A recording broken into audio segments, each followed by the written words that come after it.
Hi there. Right, I'm going to do some quick feedback on the EC1 mock that we asked you to do at home over the Easter holidays. I'm just going to go through it question by question. It's the one where the first question is NHS managers face dilemma. So you might want to have that in front of you now, so that, or your own version of it, yeah, so that you can have a look through and see where you did and didn't get marks. So the first question is the 40-year-old mother of two children with kidney cancer.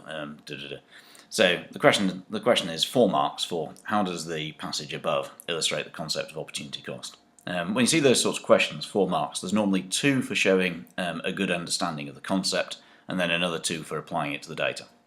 So to get you 2 marks for a good definition, you need to be showing that you know that opportunity cost is about the alternative.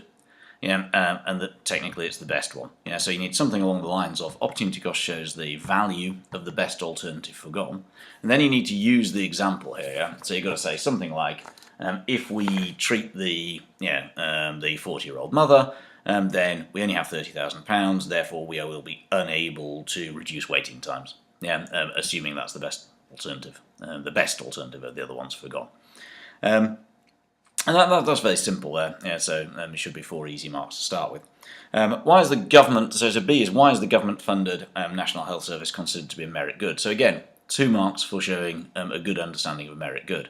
So merit good is something along the lines of something that is under-consumed within a free market.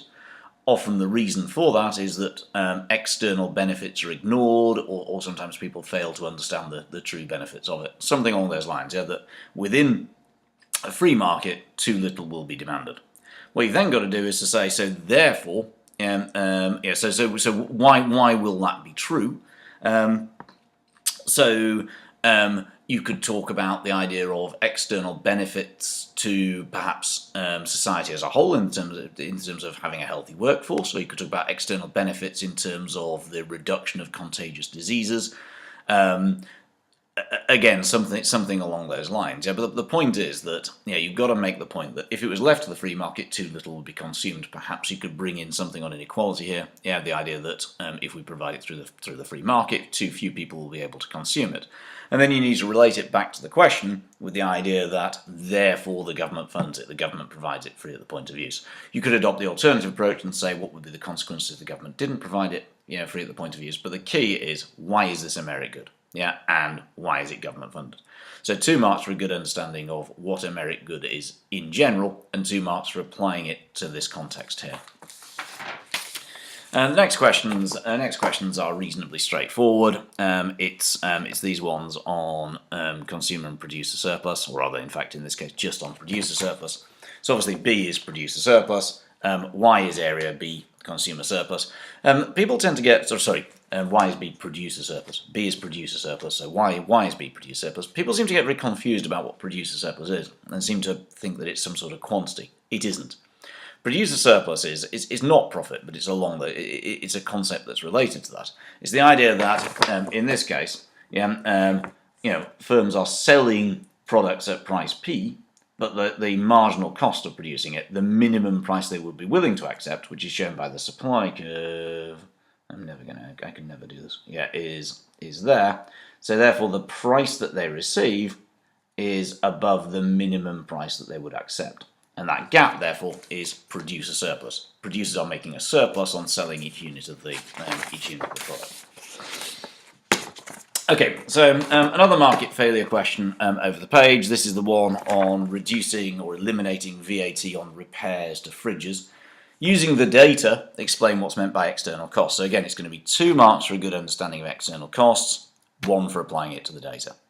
So an external cost is a cost to a third party that is ignored by the consumer or the producer. Sometimes it's called a spillover effect, an indirect effect, something along those lines.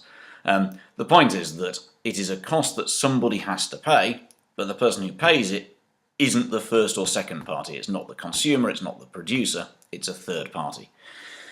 So in this case, what we're saying is that when we dump things in landfill, Yeah, it's not the consumers or the producers of the electrical goods that pay for this. And what happens is that we dump things in landfill, water leaks out of that, seeps through into rivers, kills all the fish. Therefore, people further down the production process, the people who are trying to use clean water, they're the ones who eventually pay for it.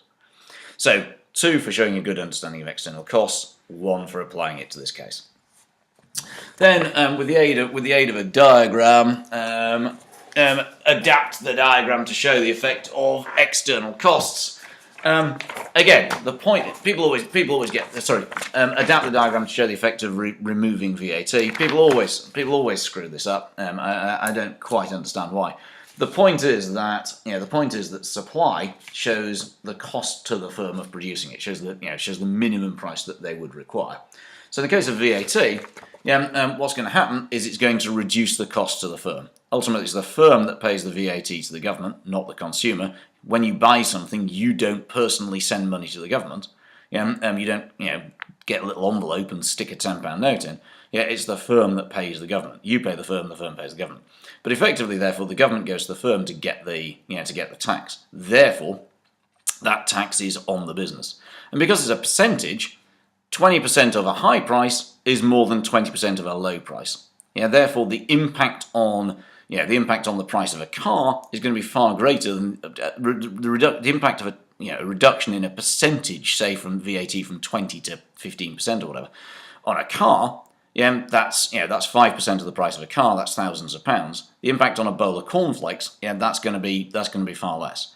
Therefore, the impact is greater at higher prices than it is at lower prices.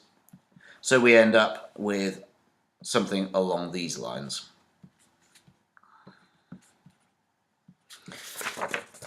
Supply shifts downwards and to the right, but divergently.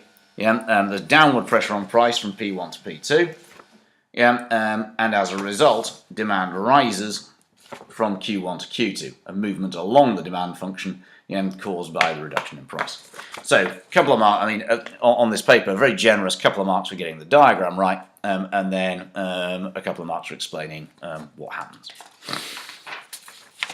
Okay, for whatever reason, normal goods seem to cause a whole variety of bizarre misunderstandings. Normal good doesn't mean like normal, not like ordinary. It means normal goods means specifically something with positive income elasticity demand. So when income goes up, demand goes up. When income goes down, demand goes down. That's what you've got to say. A normal good is one with positive income elasticity demand.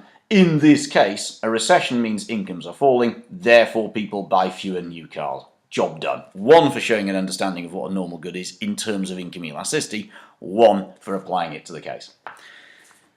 Then everyone who sells goods and services to consumers will be hit hard. Obviously not, but ideally you want to be talking about the idea of normal goods, which have positive income elasticity demand. So during a recession, incomes fall, therefore demand falls, therefore firms' revenues fall, versus inferior goods, which have negative income elasticity demand. What that means is when income goes up, demand goes down. When income goes down, demand goes up. These are things that are generally not desirable, but when your income goes down, you have to buy them.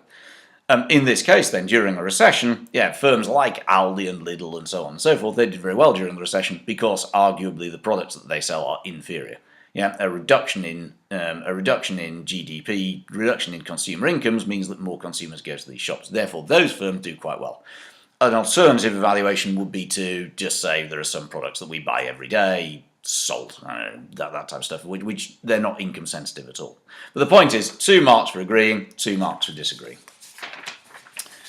Over the page, asymmetry of information. Generally, this is done quite well. 2 marks for showing an understanding of information asymmetry. 1 mark for applying it to the context. So information asymmetry is a situation where either the buyer knows more than the seller or the seller knows more than the buyer, something along those lines. And then in this case, he's talking about cars, therefore a car-related example. If I go and you make up anything you want, but if I go and buy myself a new car, I haven't got a clue what's happening, what the car's history is, who's driven it before, whether there's actually anything wrong with it. I could look at it perfectly happily and I'll never know. the dealer knows. Yeah, so therefore it's going to be very difficult for me to get a fair price for this car without kind of outside expert assistance from somebody like the AA, the RAC, somebody along those lines. Yeah? But again, 2 marks for showing an understanding of information asymmetry, 1 mark for applying it to the data. You should be getting a sense of a sense of what's going on here. Yeah, which is if you don't apply it to the data, you're going to be losing marks fast. Okay, this one, I think the key thing here is not to misunderstand the function, not to make sure that you understand the difference between the Monetary Policy Committee and the Bank of England. The Monetary Policy Committee, they set interest rates. So, for 4 marks, you've got to show a good understanding of the function of the Bank of England and apply it to the case. Yeah. So what we say is that the the Monetary Policy Committee, it sets interest rates to achieve an inflation target, and also these days, kind of looking towards growth as well. The inflation target is 2%, as shown by the data. If inflation exceeds the target, as it did in quarter 2, quarter 3, quarter 4, and so on of 2008, then the Bank of England, then the Monetary Policy Committee needs to write a letter explaining to the Chancellor, explaining why inflation has exceeded the target, what's going to be done about it, and when inflation will return to target. Job done. So again, a couple of marks for showing an understanding of the Monetary Policy Committee, a couple of marks for applying it to the data. There, lost it. Next one. Next one's very simple. As long as you understand, have it the right way up, is the one on exchange rates. Discuss. The only danger here is it's an 8-mark discuss question, therefore it's going to be split 4-4. 4 marks for showing that you understand it, 4 marks for for evaluating. So, discuss whether a cut in interest rates will cause a depreciation in the exchange rate. In theory it does. We know that if UK interest rates, say, fall, 2 things happen. One is that people want to sell sterling because they would get higher interest rates in other countries, they get better money on their savings, therefore the supply of pounds goes up.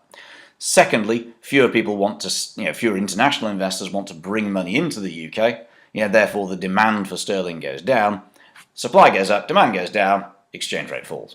Why might that not happen? It might not happen because during the credit crunch, lots of countries were cutting interest rates. So if other countries are cutting interest rates at the same time, there's not much point in you doing it. There's not much point in you switching your money if interest rates are falling everywhere in the world. It could be that interest rates are very high in the Democratic Republic of the Congo, but you don't want to switch your money there. In other words, even if British interest rates fall, it's perceived as a safe haven. It could be that we already expected the cut in interest rates and the market's already adjusted. It could be that interest rates abroad are still, interest rates in the UK are still higher than interest rates abroad, so even though UK interest rates fall, they're still relatively high, and so on, So, 4 marks for showing a good understanding of why it works, maybe with a diagram.